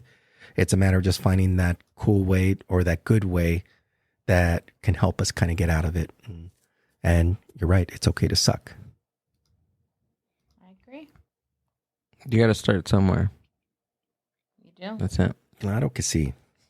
Right? You keep saying that. What does that mean? Of course. Oh, okay. Claro que sí. Yeah, of course it is. Claro que sí. So okay. I do a lot of Spanglish. I lose a little bit when I'm at work because I rarely can use the Spanglish that I have with my friends and for the most part that I grew up with for years. But it's again, and some people might hear us talking and they're like, what a fucking idiots the way they're talking. But it's our language. It's the way we communicate with each other. It's the way we have a good time. And so I do a lot of Spanglish. Okay. You know what's cool that I don't know? I don't know a lot of Spanish. I don't know if it's cool or not, but I'm feeling more comfortable now asking people like what I just asked you. Like, what do you mean? Like, what is that? What did you just say? You know, before I wasn't interested. Like, of course, like I would. And that's another thing that has helped me with this podcast is to be more inquisitive. You should be. Because many times when you Sometimes you don't know when if you're coming across somebody when they just constantly you got those head nodders, and I'm guilty of it at sometimes, but I am more inquisitive and I'm asking questions. I ask when I don't know something, Right. because at that point I can still try and follow along with the conversation. So it's good that you're asking questions. Yeah. It shows you give a fuck. And especially, well, yeah, because it's language. So you're telling me something for me to understand, and if I don't understand, then what are we doing? Right? Do you know what's weird is that I don't know if I'm a big help to you guys, because the last time that I was on the show last week with Rob, as you know, Amber, I went ahead and brought a good friend of mine's product, Blaze Mota, and we had the motelada, and we were talking all this gibberish kind of all over the place, and now we're doing some Firme Mezcal, and here I am handicapping you, brother, when we're talking. We're having a good talk, and that's usually what happens when I'm, with somebody at a show, at a bar. They come over to my house for la carne asada. We're drinking. Mm-hmm. We're going to have a good conversation, and hopefully, and here's the thing, especially when you get together with somebody, and that's why it's so very important to listen to what they're saying. People might not always remember what you said, but they'll remember how you made them feel. Where'd you learn that? That's in a book somewhere. It could have been on a book. It could have been at a work event. It could have been my therapist. I don't know. It could have been my wife. There's something. Have you heard of Dale Carnegie? Yes. The How to Win Friends and Influence People. Mm-hmm. Have you read that book? That's not a book that I read, but maybe I should. It is fucking phenomenal. How to Win Friends and Influence People. Dale Carnegie. Is it working for you? It's an old-timey hokey. No, it's an old-timey. Hold on. It's an old-timey hokey type of book, but it is powerful. Yeah. The concept of these, and again, it was written over 100 years ago by some guy a long time ago, and it just resonates so much. And for me, I'm a very odd person when it comes to books, because I use them as tools. I like a lot of books that, like we were talking earlier about autobiographies. Yeah. But I like books that teach you something. And that was one of the first books that I've ever written that I used as a tool. It was that How to Win Friends and Influence People by Dale Carnegie. It was The Yes Attitude by Jeffrey Gitomer. And it was also The Power of Positive Thinking by Norman Vincent Peale. That's a great book. Those three books fucking changed my entire outlook on life, my entire outlook on how I communicate with people. Do you know what would be nice? Because you shared some real good information, very valuable information that was very impactful in your life. If you post those books, do a post and put those books on there and mention how much that impacted you, or maybe you're going to do a reel or something of that sort. And it would be good to hear from other people what books made an impact in their lives. Enter Amber. Didn't you do? Amber has been killing it on TikTok with what she's been doing. Oh, shit. Do tell, Amber. I'm sorry to cut you off, but No. If she's already done it, which this is not a fucking fresh idea, but the fact that I'm hearing these three books from you, which I've read one of the three, it's great because you want to hear, these are good questions. What's your if you do enjoy reading, what books made an impact in your life? Mm-hmm. That's a great fucking question. Now, if Amber's also done that and created that platform where she mentioned what she likes and asked people to, that's fantastic. Early on in the podcast, I used to do that. Early on in the podcast, I and Amber remembers this. I did that. I used to publish an episode, and like right after the episode, not right after, but a couple days, used to make a post. Hey, in this podcast episode, we talked about this book here, and I used to give my review on the book. Maybe you should add it to your link tree, like to Amazon or something, so it'd be something easy. The that someone Mindbuzz can- Book Club. Damn. I like that. No, I did. I don't know how to fucking use TikTok. I'm old, She killed it though. but I did. She fucking killed it. It's like Pull up like your a lot- TikTok. No, I'm not gonna pull up my Pull it TikTok. up. No, It is awesome. no, it's not. I just put up books that I've read that are from. I like to read a lot of like She's killing it. Latina or Latino books written by Latinos, and I just put books, killing it. 5 books You're written killing by Latinas, and a few of my videos have gotten 88,000 Damn. views, 100,000 views. And I told her, I was like, hey, why don't you add like a little Mindbuzz type of logo at the end of that? We can make you something really nice. Can you please share that with the rest of us? Or I would love to see what books they were, but also for any individual, whether it's a Latino or Latina, because it's just not for Latinas, powerful Latino Right. women. I want to know more about that. Yeah.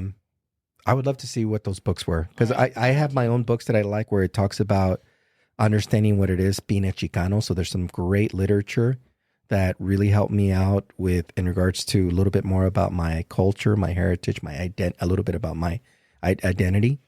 And there's all these fantastic, very talented people. We referenced it at one of the interviews that you did recently about. Well, I thought the conversation was about Gloria Huerta, but it wasn't her. It was an actress. Yeah. But I'm like thinking, Gloria is a badass. Huerta. She did so much in the Latino movement. And the more that we understand who are the impactors in our culture that made a difference, can hopefully motivate us to try and do the same, or at least hold steady and not fuck up as much, but make it better for the next generation. Or at least if you're not worried about the next generation, make it better for yourself. Have a meaningful life that you can go back and say, you fucking did it. It's one of those things where I talk to my clients about this. Sorry that I took it back there, but when if you can imagine the 3 questions that I would think people would be asking themselves if you ever find yourself in your deathbed and you don't have much to live. And the three questions out of the several that I would be asking myself is, 1, did I love? Did I love people enough for them to know it? Number 2, was I loved by the people that I love that means something to me? Did they love me? Did they genuinely love me, or did I have a fallout with them and I'm out here lonely? And it goes back, and then it goes to my 3rd question: how would I be remembered? What type of legacy are you leaving behind? And these 3 things are important to me. Did I love? Was I loved? How would I be remembered? And I take that into consideration as I'm trying to create the better person of myself, be that 1% better each day, and doing something that I can be proud of someday, that my kids could be proud of, that my wife could be proud of, that my friends could be proud of. At least that's one of the things that drives me. And hopefully it's something that can drive other people that are listening to this, for the people that need to hear it. Hopefully it connects with them. And what book was this that you're talking about? No, that was, I went to an event and there was a public speaker that just talked about it was long-term care insurance, and just the many times that he was on the, next to a bed of somebody, a client or a family member, and he would try and comfort them. And he would commonly find that these 3 statements were coming up quite a bit. Wow. As you're fearing death, or maybe for some of us that have the faith, you're embracing it, that you lived a good, meaningful life. But if at least you're doing these, if you're living a good, meaningful life, and you could say that you loved, that you were loved, and you're going to be remembered in a very nice way. And if you happen to have life insurance, to know that your family is going to be financially okay, that's a good thing. But I try and, these are some, not all, but these are some of the important values that I have. I like And before you said that, what was the book that you were talking about understanding your the Chicano movement and the key figures in the Chicano history? I believe the book is called I Am Chicano. Because you sent us some, remember? I sent you a couple books that I really enjoyed that would be good literature just to have a better understanding, because it does hit on a lot of different people, not just Cesar Chavez, who did a lot of good things, but there's other very impactful, meaningful people in our culture and our history that are still doing good things to make things easier for our generation, for our culture. And it's good to acknowledge the hard work and the sacrifices that other people are making to make it a little bit easier for us. Right. Because another thing that I thought about reading those books, right? They had a huge impact on how I thought and how I viewed the world around me. But up until recently, I was thinking, like, where are the books that will resonate with me and my culture? Yeah, of course, those resonated with, like, you know, men and women, but I feel like it wasn't and don't get me wrong, and this is reality. These books were written by middle-aged white men in the 1920s. The middle-aged men and the white men in the 1920s had a very different life than I probably had. Huge, way different. And now I think that we need people like that, but look like us or have the same, you know, traditions as us or something in our culture. And that's why I'm interested, because I've always looked for something like that, and I never really found it. I never really heard about it. I never, like, in public school, I never really heard about it. I wish I would have taken Chicano studies in college, which I didn't, and I feel like I should, and I really want to, because up until recently, I've become super interested in Chicano culture, and not even just Chicano culture, but just being Mexican in general. After the I'm pretty sure you heard about my ancestry DNA test coming back. Yes. Almost 60-70% indigenous Mexican. Now, after that, I want to know more. Yeah. I was like, how are you more Mexican? I was angry. The European side of me came out when these results came in. I was like, God. Jeez, you wanted that colonizer. too? I wish. You took my land and my gold, and now you want to take DNA. my DNA and my skin color. But it just catapulted me into wanting to know more about that. And you know, that was like, I don't want to say a struggle, but I think that there was something when Gil and I started dating where I would tell him, like, and again, this is no shade to anybody, right? But I think I've always been very in tune with my roots and who I am. And she has. And I love speaking Spanish, and I love that I can represent that. And even in the business aspect, like, you know, putting us on the map, right? Is it for me? I'm so prideful of it, right? So I try to immerse myself in as much literature or as, you know, music or anything that I can connect to, right? And with Gil, it was like, oh, you know, it wasn't him bashing anything, but I think there was no understanding of like, oh, well, you're only listening to, you know, or you're only reading authors that are, you know, Latinos, but what about other authors? Like, so for a while I felt like, am I only choosing one side? Like, am I only choosing one thing? Like, am I being biased? And then after I was like, no, because this is what I connect to, right? As we were talking about earlier, like feeling a connection, feeling connected to something. And I'm open to other authors. I'm open to other music. Absolutely. But these are the things that resonate with me when I read it. I listen to it. I feel it. It's like, it's me. It's me. It's who I am. And in these stories, in this music, and, you know, in these movies and everything, it's me. And that's the right way. For me, that's the right way to look at it, because if you're reading stuff that just resonates with you, how can you be out there trying to better understand other culture, other people, other things that maybe other races or whatever is going through if you don't understand you? Right. You really, before you go out there and try and explore into other things, take the time to get to know you, who you are as a person, about your background, about your history, because that could be very helpful. Now, you also need to understand the ways that are here that impact your decisions, and, you know, whether it's understanding a little bit of politics or what's going on in your community, what's going on with your city, and you got to be familiar with that as well. Because that's what impacts a lot of things in your life, whether you give a fuck or you don't. It does impact you. So you got to be familiar with it. And I think the more that you understand it, the better that you're able to kind of help make a difference that benefits you, whether it's right or wrong. And a lot of people are going to be, disagreeing. And that's just the way politics is. That's just the way religion is. That's the way things are in people.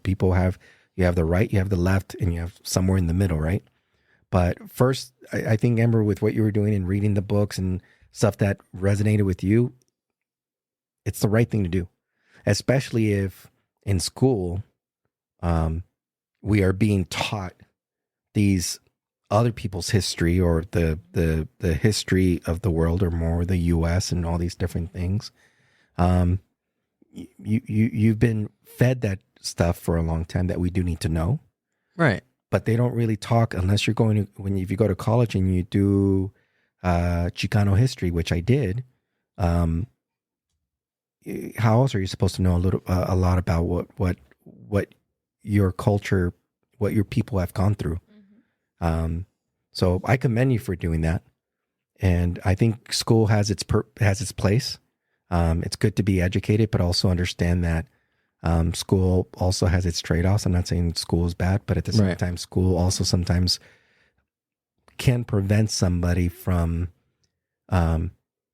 creativity, could prevent somebody from thinking outside the box. Absolutely. Prevent them from being an entrepreneur. That's why you hear all these multi-millionaires or very successful people that they didn't even go to college, because, you know, school can be great for people. School doesn't have to be for everybody. I'm not here to say don't go to school. I'm glad that my older daughters went to college, and they got their degrees. But don't be fooled out there. You know you, and if you know that there's a certain path that is in your best interest that will, here's the big thing, make you fucking happy, then go for it. If you're deciding to go down a certain path and all you're going to be doing is bitching and complaining about all this fucking shit, do something about it, or change it, or be miserable. But hopefully I don't want to hear your shit, because you're not doing something about it. You know, there's those people out there, and you got to beware. And sometimes you have those people that are in your little circle of friends, and it's in your best interest, unfortunately, and I've went through it, where there's certain friends that are no longer friends. And you got to get these people that are toxic out of your life in order for you to be at peace with yourself. You know, if you get friends that it's cool to talk shit on each other, but if there's people that keep fucking putting you down, get fucking rid of them.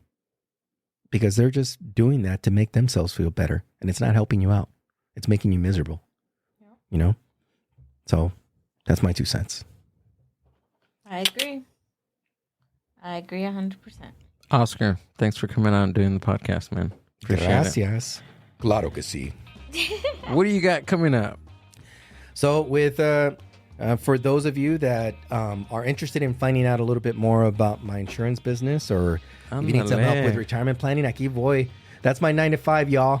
You can Google me if you want, Oscar Toledo, and then use the keyword insurance, and you'll find out a lot of information about me, interviews that I've done that talk about the insurance business. I am one of the co-founders of My Grito Industries, which Mindbuzz is a part of. You can follow us on social media, on Instagram, Facebook, on TikTok. Find out a little bit more about us there. and support the label. You can support the label by doing a couple things. You can follow the artists that we work with. You can follow the podcast, or you can buy some vinyl. We have vinyl here, ladies and gentlemen. We have our very popular Maria Sanchez. She has her 45. This is something that you can pick up on our website.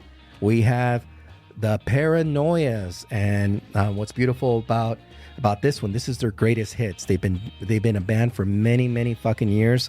So you have some of the best songs from not only the Paranoias, but Profesor Galactico as well. We have our founding artist, 3LH. This is a great fucking album, something that I would recommend that you pick up.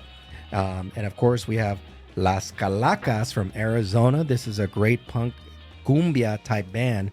They have a lot of great music. If you're doing a barbecue and you want to get people dancing, you want to get las doñas dancing, having a good time, this is a great album to do it. And then for you romanticos, Adrian Carmine. This is an incredible album with a lot of soulful sound that you can pick up at My Grito. Each of these, we went ahead and dropped the price to $20 each. That's a big drop from $30 to $20 each. Or you can buy the bundle just like Amber did.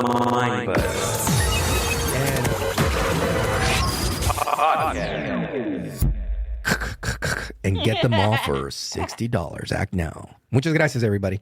I was a smart shopper. Yeah. Fuck You yeah. are a smart shopper. Saludcita. One more firma mezcal. Right there. Right Oh, here. beautiful. And go give them a follow. Yeah. All right. Peace.